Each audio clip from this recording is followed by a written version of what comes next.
Terre chérie, je te salue de mon étreinte. Quoique des rebelles te déchirent avec les sabots de leurs chevaux, comme une mère longtemps séparée de son enfant, mêle les sourires et les larmes dans la joie folle de le revoir. Ainsi, souriante et pleurant, je te salue, ma terre, mon Angleterre, ma terre, mon empire, et te caresse de mes royales mains. Ne nourris pas, ma gentille terre, les ennemis de ton souverain. Ils refusent tout cordial à leur appétit dévorant. Fais en sorte que les araignées qui sucent ton venin et que tes crapauds rampants se trouvent sur leur chemin et blessent les pieds qui te foulent d'un pas usurpateur. N'offre à mes ennemis que des orties piquantes. Déchire-les de tes épines et de tes ronces. Et s'ils osent, s'ils ont l'insolence de venir cueillir une fleur sur ton sein, fais-la garder, je te prie, par une vipère, dont la langue fourchue puisse d'un trait lancer la mort aux ennemis de ton souverain. Je me suis oublié. Ne suis-je pas le roi ?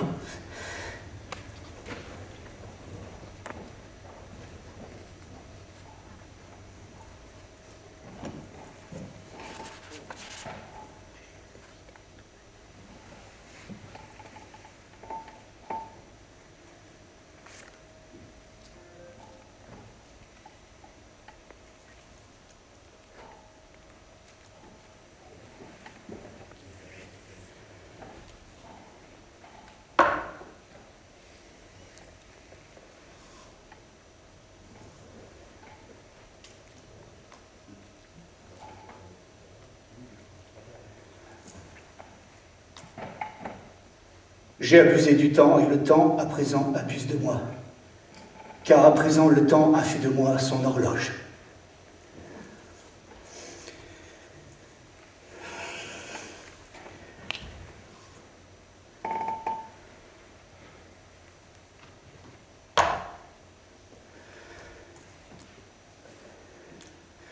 Mes pensées sont des minutes dont chaque seconde est marqué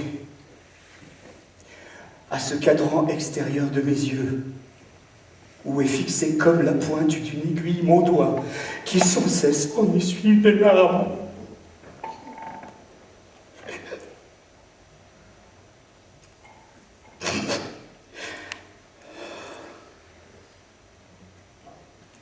Où en suis-je resté ?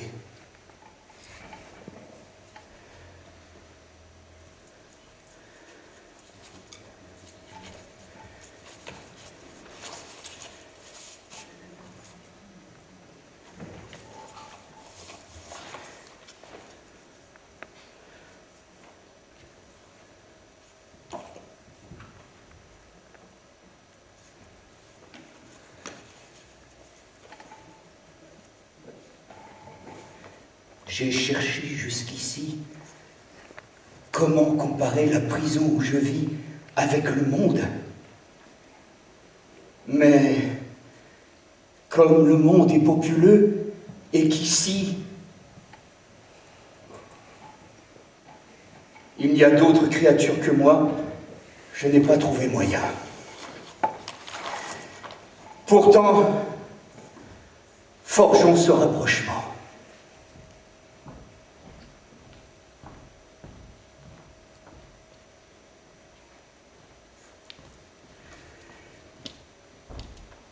Je considère ma cervelle comme la femelle de mon esprit. Mon esprit est le père. Et à eux deux, ils procréent une génération de pensées qui pullulent et peuplent ce microcosme de fantaisie sombre. Car aucune pensée ne contient la satisfaction. Les pensées les plus ambitieuses, éprises de liberté, complotent d'inexplicables et d'inexécutables miracles. Elles cherchent comment ces faibles ongles pourraient creuser un passage dans les flancs de pierre de ce dur monde. Les murs sordides de ma prison de Pomfret, cette sanglante prison qui a volé des nobles pères du royaume de France. Et comme c'est impossible, elles avortent et expirent dans leur propre vanité. Oh, Pomfret! Oh, Pomfret! Oh, poor Richard! Richard!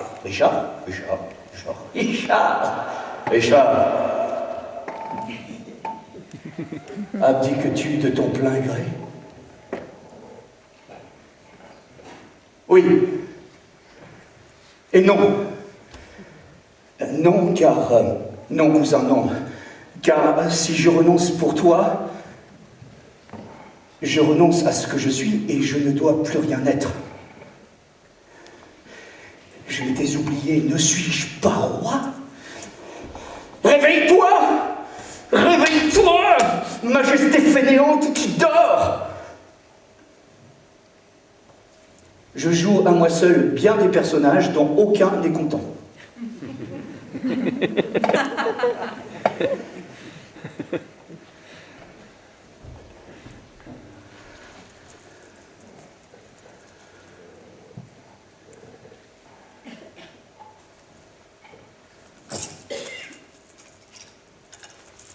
Oh,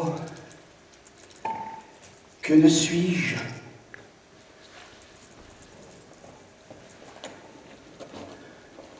Un dérisoire roi de neige pour me fondre tout entier au soleil de Bolingbroke.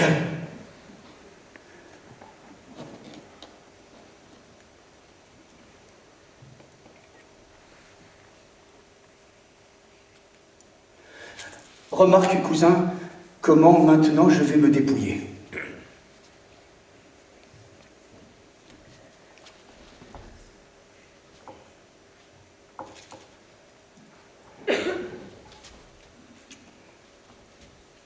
De mes propres mains, j'enlève ma couronne.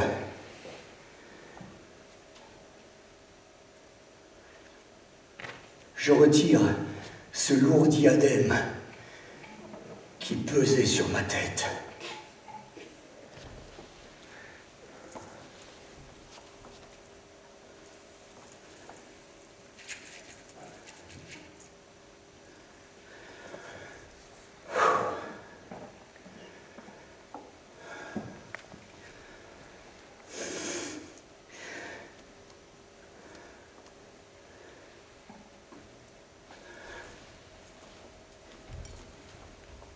Dieu sauve le roi Henri! Vive le roi Henri! Personne ne dit amen.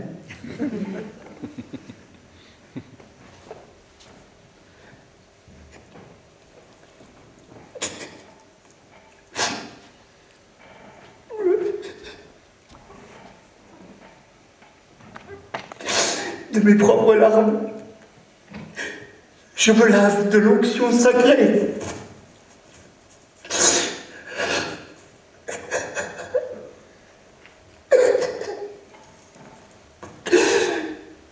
J'abandonne toute pompe et toute majesté.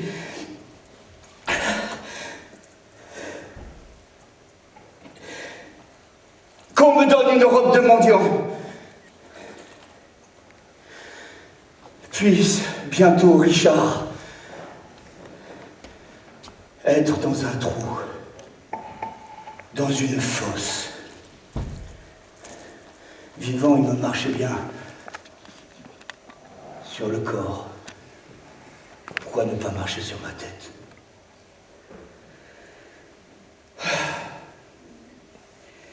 Les soupirs, les sanglots et les larmes marquent les secondes, les minutes et les heures. Mais le temps vole pour Bolingbroke en joie superbe, tandis que je fais ici pour lui office d'un ressort d'horloge. Mais quoi que je sois, ni pour moi, ni pour aucun homme de cette humanité, il ne saurait y avoir de satisfaction avant l'anéantissement.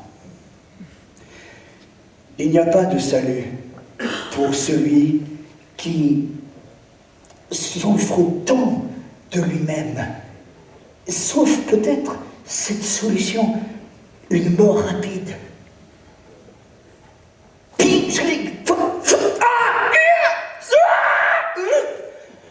Qu'est-ce à dire? Qu'est-ce à dire? Que prétend la mort dans cette brutale attaque?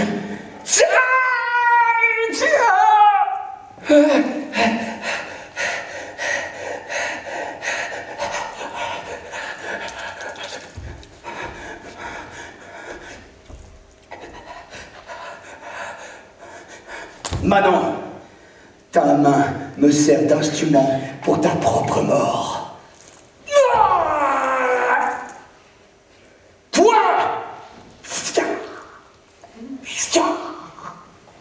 va remplir une place en enfer.